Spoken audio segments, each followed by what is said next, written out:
Hey mamas, so this week is all about getting to know yourself. Like last week, we got to know our children a little bit better and we created journals for them and we're continuing to learn more about our children. Now it's about learning about ourselves because sometimes we lose track of ourselves because of all the other things that we have to do and we get lost inside of our children. So it's important to know who you are so that you can decipher between, what's right for you and what isn't right for you anymore. We are constantly growing, and sometimes we are holding on to beliefs that no longer suits who we are today, right? And a lot of those beliefs and all of these stories that we have built upon or we built our life based on is like false. Is off of somebody else's belief. Now it's time to just claim your own belief and just really go by what works for you, guys.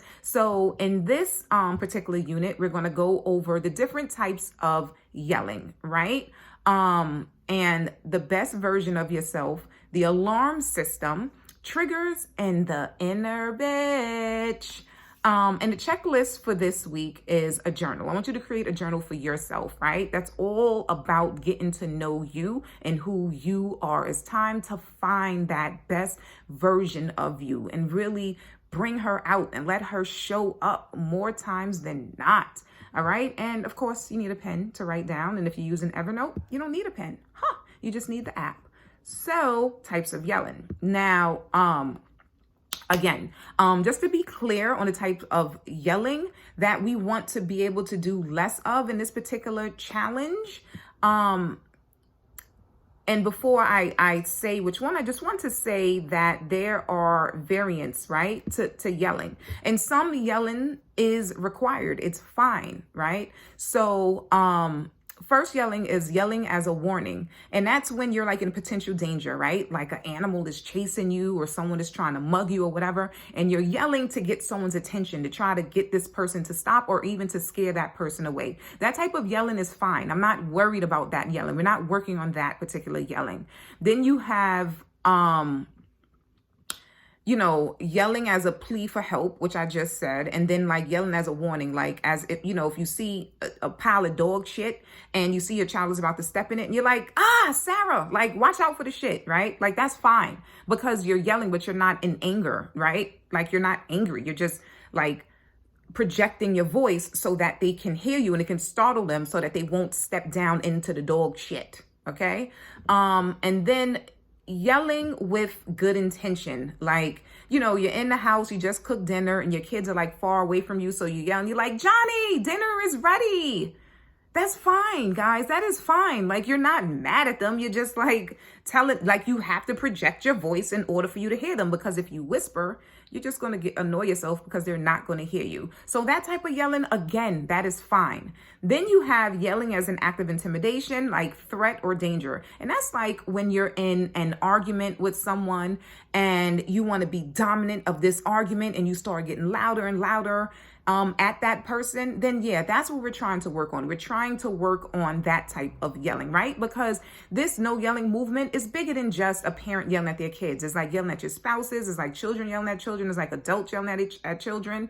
So yes, that is a part of the yelling that we want to be able to calm down, because you have to understand when you yell, the person that you're yelling at is going to start to escalate also. But if you remain calm and neutral, they'll bring their self back down to your level. And that's how you control the situation, right? And then the next yelling that we're working on is yelling as a form of correction or discipline, right? That's what we want to do less of. Right. And, parents often yell, like some parents think it's better to yell because they're yelling, they're not hitting. But yelling can also be a form of abuse or a form of bullying. So those two are the yellings that we are working on in this no yelling challenge. So it's okay if you're yelling to tell your kids that dinner is ready, as long as you're not angered. You're just like, Brian, come get the food, like whatever. That's fine. It's just when you're yelling out of anger and you have lost your shit.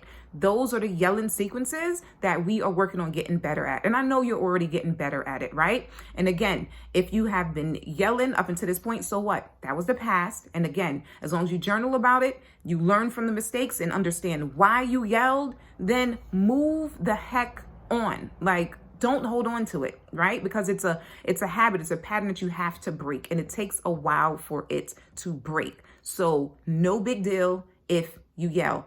Big deal if you hold on to it and you regret and you beat up yourself for yelling. Then that's a big deal, okay? Don't do that. Do not let that inner bitch beat you up for that. Huh.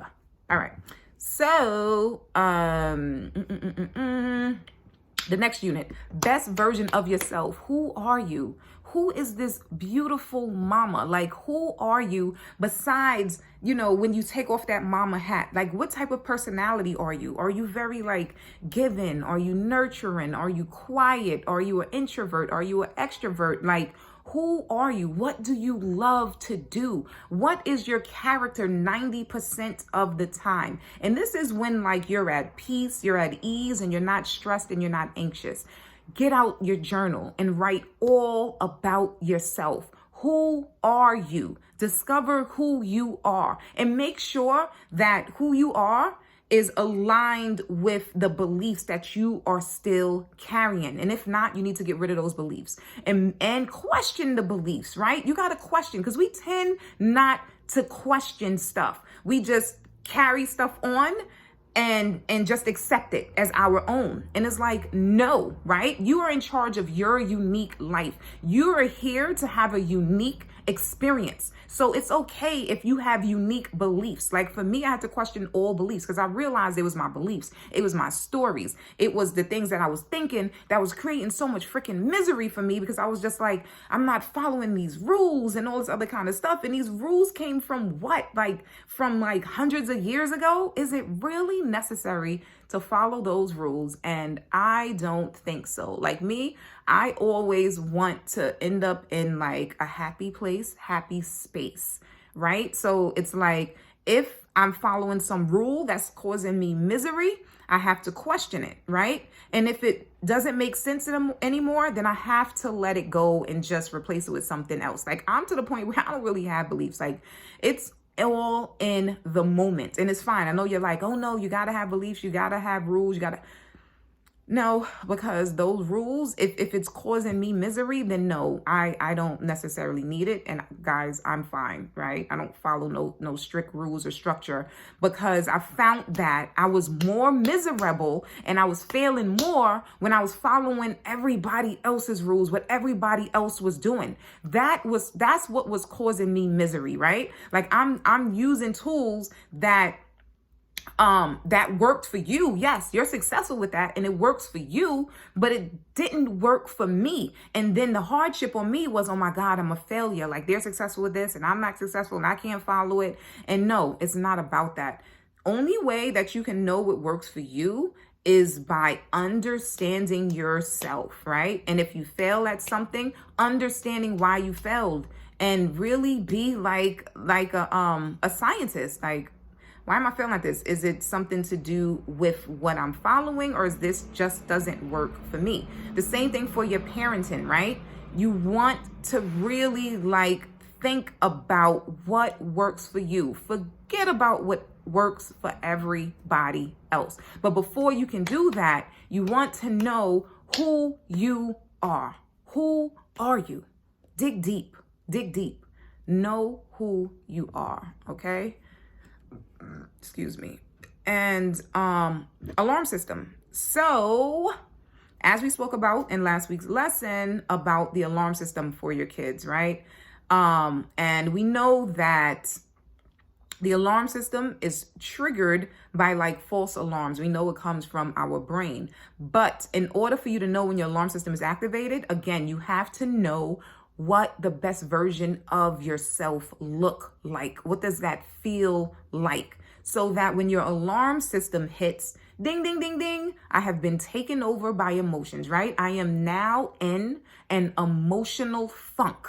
So I am not thinking straight and I am not thinking rational, right? At this point. And this is not who I am, right? And it's just a thing that my brain does, and I'm going to help this automation, right, by writing in my journal and figuring out so that now I can de-automate this, right? Because there's no need for my alarm system to be getting triggered off of little things and starting to make me yell and scream, right? So just to recap what we did last week about your body's alarm system, like the amygdala, it is a part of your limbic system and is designed to prepare you for danger and to react. But sometimes it goes off in false alarms for things like just being tired, for loud noises, and being anxious, and your children. And when it does that, it sends you into 3 particular categories, which is fight,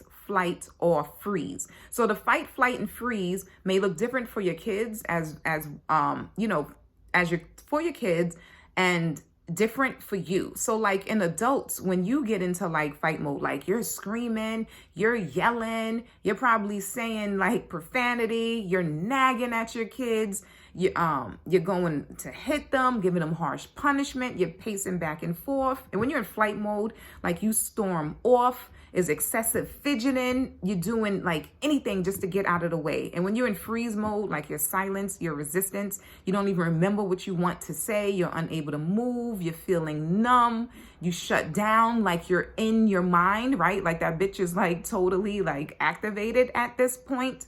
And those are just your warning signs, like, I have been like taken over. Like I need to chill. I need to walk away. I need to do my yelling alternatives at this point, right? And again, never take yourself personally because you just have been overtaken by your brain. There's nothing you can do, right? So just journal about it, write about it, understand what's going on, understand what triggered you. And once you understand what triggered you, you will start to like de-escalate from that, and you will no longer activate that alarm system, because then you get to decide, you get to program yourself and be like, listen, I am no longer going to let this trigger me, because this is not big. This is not dangerous. Nobody's getting hurt and nobody is about to get killed. So there's no reason why my brain should be activated. And that is something also that you need to understand, right? To program your own alarm system. Guys, you control yourself. Understand, don't let your body, don't let your brain, don't let your mind control you. You are the pilot, right? No longer be on autopilot, no longer be on automation. If you're getting triggered falsely, be like, nope, I no longer want to get triggered by this, because this is nothing for me to be getting triggered over. But again, you have to be mindful. You have to make the conscious effort in order to do it, in order to stop it. And you can't just do it once. You can't just do it twice. Like it takes a while to rewire your brain, and you can do it. Just be consistent and forgive yourself. All right. So I'm going to move on to the next unit, but I'm going to put it on another video. See you in part 2. Bye.